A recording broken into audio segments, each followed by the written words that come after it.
Donc Emmanuel Kilikini de Sony Shark. Sony Shark, on est une entreprise qui agit dans le domaine de l'optimisation énergétique des piscines publiques par le pilotage, en allant modifier la façon dont les différents équipements sont pilotés à une échelle de temps relativement courte.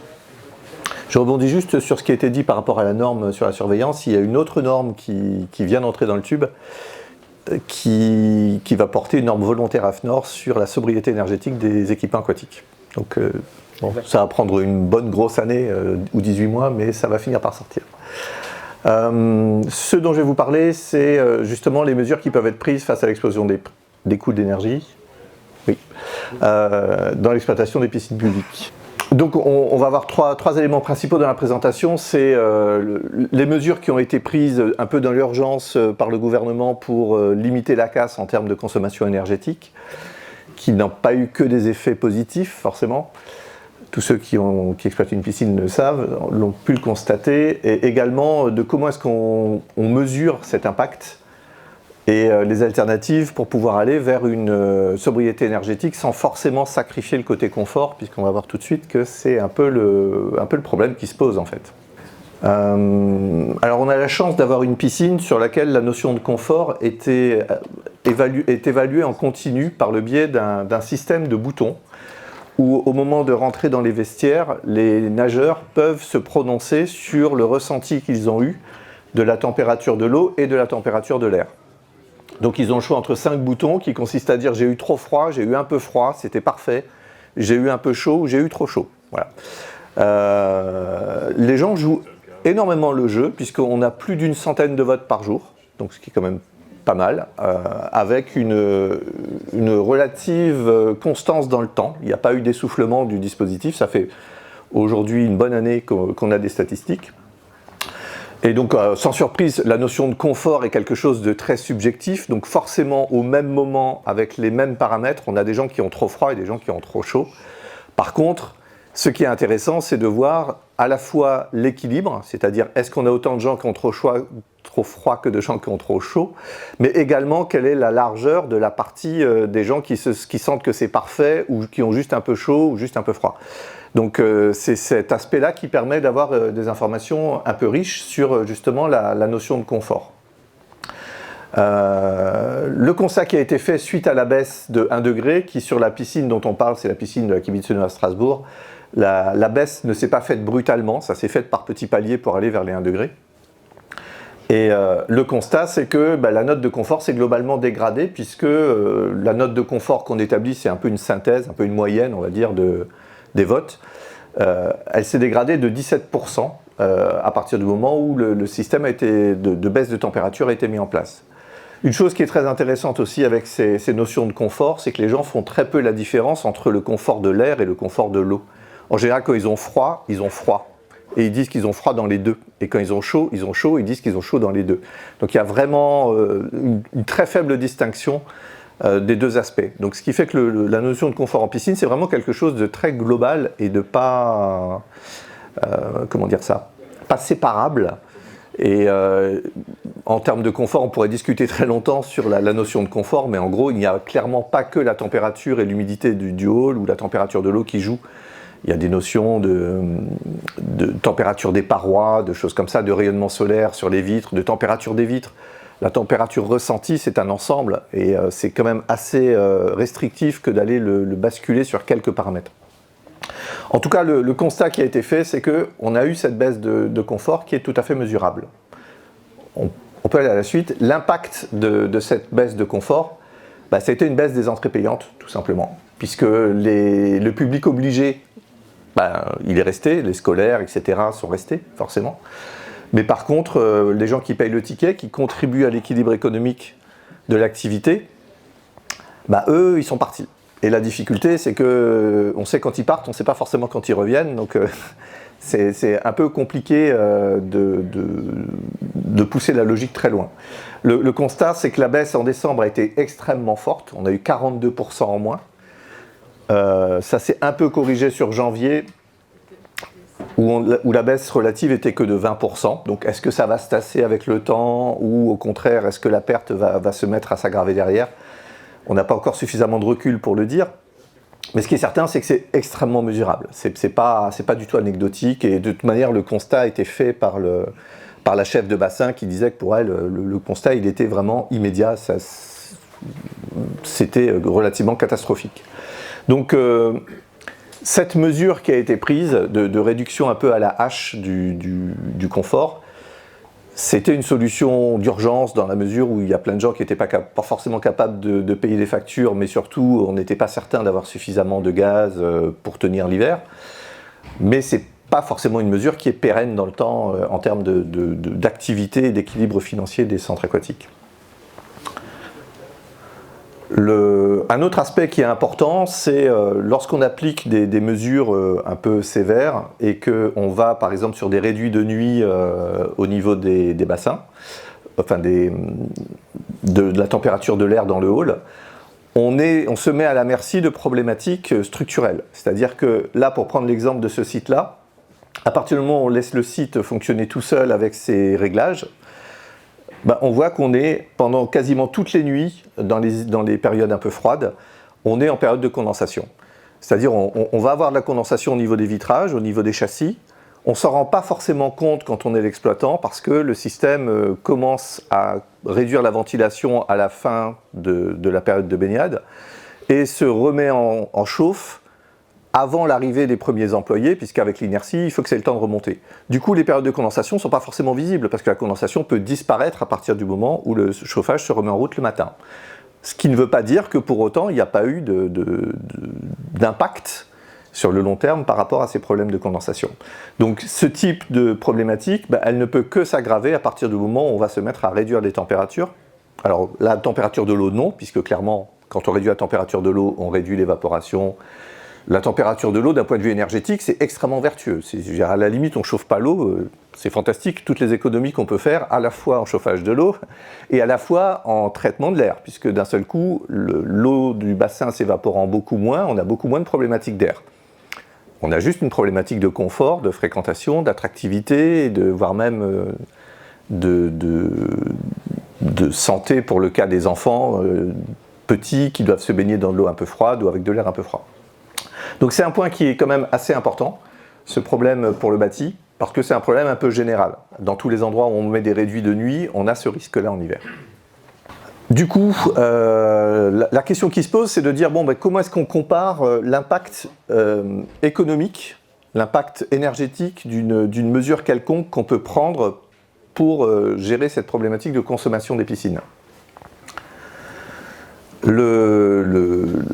En fait, ce qui est nécessaire, c'est de pouvoir mettre en place une méthodologie qui permet d'identifier une consommation de référence. C'est-à-dire, si on ne change rien, si on reste basé sur un mode de fonctionnement historique, quelle est la consommation qu'on peut prévoir en fonction d'un certain nombre de paramètres. Alors, il y a une méthodologie qui s'appelle l'IPMVP, qui est une méthodologie assez complexe, assez lourde à mettre en œuvre, mais qui a le mérite d'être, on va dire, scientifiquement rigoureuse, qui permet de déterminer cette consommation de référence. En gros, on va prendre en compte un certain nombre de paramètres, les températures, ce qu'on appelle les DJU, l'ensoleillement, la fréquentation, enfin il y a beaucoup de paramètres qu'on peut mettre dans une équation magique pour arriver à ce résultat. Et donc, ce qui fait que derrière, on est capable de dire, par rapport à ces fameux paramètres, voilà la consommation qui est prévisible. Du coup, ça permet de comparer la consommation réelle qu'on aura eue après la prise d'une mesure à cette consommation de référence, qui est la consommation qu'il y aurait eu sans cette mesure. Parce que c'est compliqué, puisque vous savez tous que forcément, quand il fait chaud, quand il fait froid, quand il y a beaucoup de gens ou pas beaucoup de gens, la consommation varie, naturellement. Là, voilà un exemple concret de courbe qui est tracée par rapport à cette fameuse formule magique, où on a ici une variable, qui est une variable arbitrairement comprise entre 0 et 1, et qui est établie sur la base justement de la température, de l'ensoleillement, etc. Et en face, on a la consommation correspondante. Donc là, on voit que plus le paramètre est grand, plus la consommation augmente. Là, dans ce cas précis, on a pu comparer par rapport, par exemple, à l'action de notre dispositif particulier, qui est le dispositif d'optimisation, pour dire par rapport à la consommation sans notre dispositif, voilà ce que donne l'effet. Et ça, c'est indispensable, et ça peut être fait par rapport à une réduction de consignes, ça peut être fait par rapport à peu près tout ce qu'on veut. pour voir l'impact concret que ça a eu, au-delà de regarder simplement des chiffres et de comparer par rapport au mois de l'année d'avant qui est extrêmement limité. Pour aller un petit peu plus loin, c'est de se dire, ok, on sait ce qui a été fait pour réduire la casse en catastrophe, on sait les impacts que ça a eu, baisse de confort, baisse de fréquentation, payante. Qu'est-ce qu'on peut faire d'autre pour y arriver? Et là, bon, c'est un peu le positionnement de ce que nous on fait, c'est-à-dire que une piscine fondamentalement ou un centre aquatique, il y a deux choses qu'il faut respecter dans l'absolu. C'est la santé du bâtiment, évidemment, le confort des baigneurs aussi. Pendant très longtemps, l'énergie était un point totalement anecdotique et le confort des baigneurs c'était sacré. Du jour au lendemain, le confort des baigneurs c'est passé complètement à la trappe et on s'est dit l'important c'est l'énergie. L'important, c'est quelque part d'être équilibré pour avoir à la fois un bâtiment qui se comporte bien dans le temps, des baigneurs qui sont contents, qui payent leur entrée, qui viennent et que l'équipement serve à quelque chose, puisque la piscine, ça ne sert pas juste à être là, ça sert pour des gens. Et également respecter ce fameux critère qui a longtemps été sacrifié, qui était l'économie d'énergie. Le positionnement traditionnel d'avant, on va dire, il était ici. Et il est encore ici dans beaucoup de sites. C'est-à-dire, on met en place un réglage qui s'assure que le bâtiment, dans tous les cas, on ne va pas trop condenser et que les gens soient contents. C'est très facile à faire, il suffit de chauffer beaucoup, d'assécher énormément l'air, avoir un taux de renouvellement d'air très important, et puis ça marche. Il n'y a aucun problème. C'est juste qu'on dépense beaucoup plus d'énergie que ce qu'on aurait pu dépenser dans l'absolu pour arriver à malgré tout respecter ces deux points. Les mesures qui ont été prises à la hache, elles sont venues se situer ici. C'est-à-dire, on est meilleur du point de vue de l'économie d'énergie. Par contre, on a beaucoup sacrifié le confort. Notre parti pris à nous, c'est de dire, ce qu'il faut, c'est juste être là. Et pour être là, ça veut dire de pouvoir changer les réglages quasiment en temps réel, en disant on va ajuster les réglages à tout moment pour dire s'il n'y a pas de risque pour le bâti, on va pouvoir un peu ne pas s'occuper, ne pas assécher l'air pour le bâti si le bâti n'en a pas besoin. À certains moments, on peut évoluer dans les consignes pour satisfaire le confort des baigneurs sans dépenser forcément beaucoup d'énergie. Typiquement, les baigneurs, quand l'air est très humide, ça leur convient très bien. Quand on est mouillé et que l'air est bien chargé d'humidité, l'humidité ne s'évapore pas de la peau, donc on n'a pas froid. Après, il y a un équilibre à avoir avec les maîtres nageurs, parce que le maître nageur, lui, il souffre plus de l'humidité. Et par les temps qui courent, si on perd un maître nageur, c'est une catastrophe. Donc il y a vraiment, tout est une question d'équilibre en réalité, et de trouver l'ajustement qui va bien. Donc c'est vraiment là-dessus que nous, on agit. Voilà. En tout cas, c'est notre façon à nous de fonctionner, de le faire en temps réel, de manière totalement automatique. L'impact que ça peut avoir, c'est tout simplement ça. C'est-à-dire qu'ici, on peut arriver à avoir, sans dégradation du confort des baigneurs, voire même en améliorant le confort des baigneurs. Jusqu'à présent, on n'a pas eu de plainte des maîtres nageurs, donc ça a l'air de bien se passer. Pardon ? Il y avait des maîtres nageurs, c'est ça. Donc on arrive à diminuer la consommation de gaz de 22%. C'est pas rien. Juste simplement en pilotant différemment les équipements et de manière beaucoup plus dynamique, c'est-à-dire en changeant les réglages tout le temps. Et également, c'est un site qui a la chance d'être un peu complexe et d'avoir à la fois des pompes à chaleur sur nappe d'eau et du gaz. On arrive à économiser sur les deux tableaux, à la fois sur le gaz et sur les pompes à chaleur. C'est pas le même profil de gain, mais ça fonctionne également. Donc notre principe, c'est vraiment ça, c'est de dire, plutôt que de prendre la hache et de couper complètement, de sacrifier complètement le confort pour économiser l'énergie, c'est de dire, il y a moyen de se positionner et de régler tout. Après, ça ne veut pas dire que jouer sur la température de l'eau n'est jamais une bonne chose. Je connais des sites qui ont des températures d'eau qui sont à 31 degrés. Bassin ludique. Donc, c'est pas bébé nageur tout le temps. Là, il y a probablement moyen de faire des économies sans que pour autant l'ensemble des clients s'en aillent. Donc, il y a matière à jouer là-dessus, mais par contre, si on a un site qui était à 27 qui passe à 26, c'est pas neutre. Si on a un site qui était à 26 qui passe à 25, c'est vraiment pas neutre du tout. Donc il y a tous ces paramètres à mettre sur la table, et à un moment donné, un système comme le nôtre permet vraiment de dire, une fois qu'on a défini son souhait de confort, on arrive à économiser tout en préservant le bâtiment. Pour parler de cet effet bâtiment, c'est justement la différence entre le fonctionnement quand on n'est pas actif et le fonctionnement quand on est actif. Ici, quand la courbe bleue passe au-dessus de la courbe rouge, on condense, pour faire simple, on a de la buée sur les vitres. voire des couleurs d'eau plus ou moins chlorée. Et quand on est actif, derrière, en fait, on vient prévenir cet effet-là par le biais de tout un système. Je ne vais pas décrire techniquement notre système, mais grosso modo, c'est tout simplement qu'on se connecte sur le site, on remonte les informations, on les mouline dans des serveurs, et on vient définir des nouvelles consignes vraiment en temps réel. Donc la température de l'air, la température de l'eau, l'humidité de l'air et un certain nombre, le ratio d'air neuf, sont en fait ajustés à tout moment, quart d'heure par quart d'heure, pendant 24 heures sur 24, en fonction de la réalité des besoins. On remonte aussi la fréquentation, enfin on remonte vraiment tout un tas d'éléments. Donc c'est voilà, une nouvelle façon de fonctionner par rapport à ce qui s'est fait historiquement dans les piscines. Ça a été assez long à faire passer, parce que pendant très longtemps, les gens nous disaient on a toujours fonctionné comme ça, ça marchait très bien. Aujourd'hui, on se rend compte que oui, ça marche très bien, mais ça coûte très cher. Voilà, c'est tout simplement ça. Voilà, donc si vous avez des questions, on va peut-être passer à la deuxième présentation, puis faire des réponses aux questions globales à la fin. Oui, même si vous avez des questions tout de suite, on peut enchaîner sans aucun problème. Donc oui, première question. Micro.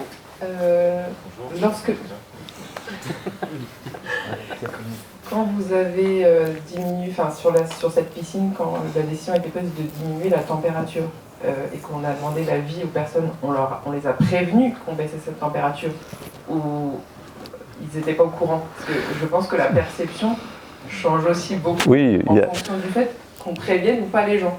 Alors déjà, il y a la température qui s'affiche en gros, donc les gens ils la voient clairement, ça a été largement médiatisé, donc bon, honnêtement, je n'ai pas en tête à quelle date les gens ont réellement été informés du fait, mais je ne pense pas qu'à l'accueil on leur disait.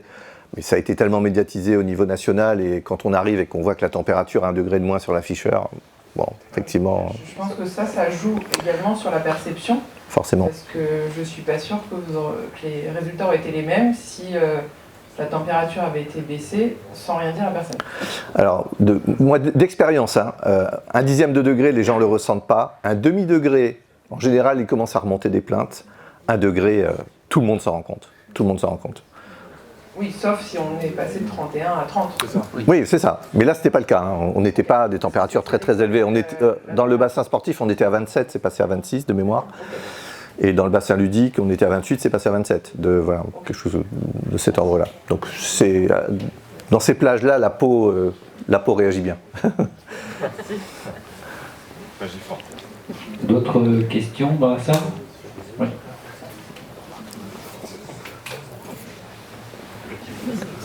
Au niveau de l'exploitation, que demande votre installation? Parce que vous avez parlé de remontée d'informations au niveau technique, donc GTC, etc., mais au niveau également fréquentation, donc il faut avoir les deux remontées d'informations. De quoi avez-vous besoin pour installer ce système? Alors, on s'adapte beaucoup à ce qui existe sur place. L'idéal, c'est d'avoir une GTC en parfait état de marche. C'est là où c'est pas forcément clair pour tout le monde. Il y a des gens qui pensent qu'ils ont une GTC, donc ils n'ont pas besoin du système. En fait, c'est totalement complémentaire. Ce que le système remplace, c'est une personne qui n'existe pas dans l'exploitation de la piscine. C'est la personne qui est derrière la GTC, qui change les réglages tout le temps. Ça n'existe jamais. Donc voilà. Mais si on a une GTC bien en bon état, qui fonctionne bien et qui pilote des équipements, ça déjà, ça simplifie les choses. Les remontées de données de fréquentation, si elles sont disponibles au niveau des portiques, on peut, quelle que soit la forme, s'y adapter. Si c'est par exemple une API du fournisseur, Oranet ou autre, qui ont les données stockées chez eux, il n'y a pas de souci, on peut aller les chercher. Dans le cas de Strasbourg, on va le chercher carrément sur l'extranet, enfin même sur Internet, puisqu'ils ont un portail qui met en temps réel la fréquentation des différentes piscines, donc on va les récupérer là-bas. Et on a également quelques capteurs à nous qu'on rajoute sur le site, à la fois pour gérer les risques de condensation sur les vitrages, mais également on met des capteurs dans le bac tampon. C'est un système dont le brevet est en cours et qui vient nous donner une information sur l'activité réelle dans les bassins. C'est-à-dire en fonction de l'évolution du niveau dans le bac tampon, on sait s'il n'y a personne, s'il y a un peu de gens ou s'il y a beaucoup de gens, s'ils sont très actifs. Et c'est sur cette base-là qu'on va corriger les choses.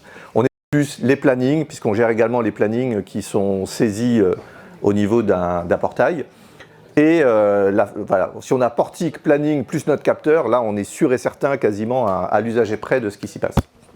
Et donc, en complément, le système permet de faire évoluer les réglages en permanence, en continu. Exactement. En temps réel. En temps réel. Le pas de temps d'acquisition des données pour nous, c'est 3 minutes. Le pas de temps du pilotage, on pourrait le changer, mais c'est 15 minutes. Donc toutes les 15 minutes, les paramètres changent. Merci. Autre question, la dernière. La dernière. On a beaucoup enfin moi c'est mon cas, sur un gros équipement à Massy, on a des mainteneurs. Quelle est votre relation avec les mainteneurs? Parce que là pour le coup, moi, ça pourrait nous intéresser. Aurélien qui est derrière moi certainement beaucoup plus. Mais... Je vais poser la question. Comment est-ce qu'on arrive à travailler avec vous, sachant qu'on a les pieds et mains liés avec nos mainteneurs aujourd'hui? Alors, je dirais, on ne connaît pas tous les mainteneurs, mais néanmoins, par exemple, avec Engie et Dalkia, on a des bonnes relations, ils nous connaissent. On a des sites sur lesquels on est en train de faire des choses ensemble. Ça devrait aboutir rapidement. Donc non, il n'y a pas de souci de principe. Après, malheureusement, des grosses structures comme Engie ou Dalkia, c'est très zoné géographiquement. Il y a des gens qui nous connaissent, il y a des gens qui nous connaissent moins, il y a des gens qui peuvent être favorables à la démarche, il y en a d'autres qui n'ont peut-être pas en tête exactement ce que c'est. Donc malheureusement, ça reste encore au cas par cas, mais pour autant, il n'y a pas d'objection de principe. Après, ça dépend énormément des contrats. Le côté juridique, mais surtout le côté financier. C'est-à-dire que si par exemple le mainteneur, ça ne l'arrange pas de dépenser moins d'énergie, parce que le contrat est ainsi fait qu'il atteint déjà son objectif de performance énergétique, et s'il fait mieux, ben, c'est plutôt à son détriment qu'à son gain. C'est des cas où ce sera un peu difficile. Mais pour autant, il y a énormément de cas où c'est faisable, et l'important c'est d'aller voir en fait. N'hésitez pas, appelez-nous, on vient voir et on discute avec votre mainteneur et on regarde s'il y a quelque chose qui est faisable, ou s'il faut attendre la fin du contrat pour envisager quelque chose. Mais dans tous les cas, au moment où le contrat arrive, je pense que c'est important de prévoir dès le départ que ce type de démarche existe et qu'il faut les insérer dans le contrat pour ne pas se retrouver à nouveau pieds et poings liés pendant 4 ans. Voilà. Très bien. La dernière question, vraiment la dernière, parce qu'après je vous inviterai à rencontrer les intervenants au salon des partenaires ou pendant le repas, parce qu'il va falloir qu'on enchaîne. Merci Alain, désolé. Juste un petit retour d'expérience qui démontre la problématique des fois des réduits de nuit que vous avez évoqué pendant la présentation. Nous on est sur un centre aquatique avec un peu plus de 2000 m² de plan d'eau, 3000 m³ d'eau. Et donc le mainteneur a mis en place les réduits de nuit qui étaient demandés au contrat en fait. Et effectivement on a vu une grosse dégradation en fait du traitement d'air. Donc on voit l'intérêt vraiment de gérer, la quinzaine de minutes c'est vraiment important parce que nous, notamment le matin, on avait des triclos qui étaient vraiment hautes alors qu'il n'y avait pas eu de baigneurs. Donc on se rend compte que les réduits de nuit c'est bien dans la théorie. Après dans la pratique c'est hyper important de les gérer au quotidien et même heure par heure. Parce que la théorie du contrat est ainsi faite, mais derrière, si on n'a pas une gestion comme ça, on peut vite se retrouver avec des problématiques de triclos, et vous les connaissez tous aujourd'hui, et même après, des problématiques avec l'ARS ou des choses comme ça. Donc nous, on est revenu sans réduit de nuit, clairement, parce que pour l'instant, on n'a pas la solution. Ça fait 2 mois, et on a retrouvé des taux qui étaient acceptables, et qui étaient dans les attendus, quoi. Donc c'est vraiment important, enfin nous on l'a en termes de vécu, sur un équipement en plus qui est neuf, qui a à peine 2 ans de fonctionnement, et sur lequel après il y a d'autres problématiques peut-être sur le traitement d'eau, etc. Bien sûr, mais le traitement d'air il reste hyper prépondérant, et il reste important de le voir quasiment à l'heure près, quoi. Tout à fait. Et alors, juste ça me permet de rebondir là-dessus, c'est qu'effectivement il y a les aspects de condensation, il y a les aspects de chloramine. Sur les aspects de chloramine, il est rare aujourd'hui d'avoir des capteurs temps réel de trichloramine dans l'air, ce qui permettrait d'être sûr et certain de la maîtrise du problème. Par contre, nous on s'interface avec tout, c'est-à-dire on peut piloter la filtration, on s'interface également avec les appareils de traitement d'eau, donc on peut savoir s'il y a eu beaucoup de chlore qui a été injecté dans les heures et les jours qui ont précédé, et ajuster le niveau de ventilation d'air neuf en fonction de la réalité aussi d'autres paramètres au niveau de la filtration ou au niveau chimique. L'idéal par contre, pour bien gérer ces aspects de chloramine lorsqu'on a un système de traitement d'eau un peu délicat, ce serait de rajouter des capteurs de triclo et d'aller jouer aussi également là-dessus. Mais c'est certain que la spécificité d'une piscine, et si nous on s'est lancé dans cette activité en ciblant volontairement uniquement les piscines et centres aquatiques, et pas le tertiaire en général, c'est que c'est des équipements qui n'ont rien à voir avec un équipement tertiaire classique. il y a des problématiques sanitaires, tout est absolument lié dans une piscine, et c'est pas une boutade que de dire, si vous voulez faire des économies sur le traitement d'air, il faudrait idéalement améliorer la façon dont les gens se douchent avant d'entrer dans les bassins. Voilà, c'est pas du tout une boutade, c'est réel. Donc ce qui veut dire que les douches, si on veut faire par exemple des économies d'eau sur les douches en baissant la température de l'eau des douches, pas forcément un très bon calcul en bout de course, parce qu'on va probablement dépenser beaucoup plus à l'autre bout de la chaîne. Donc la piscine, c'est très spécifique, et toutes les règles un peu basiques qu'on peut appliquer dans le tertiaire, comme les réduits de nuit, ça marche excessivement mal. Donc ça nécessite vraiment des choses très spécialisées. Merci.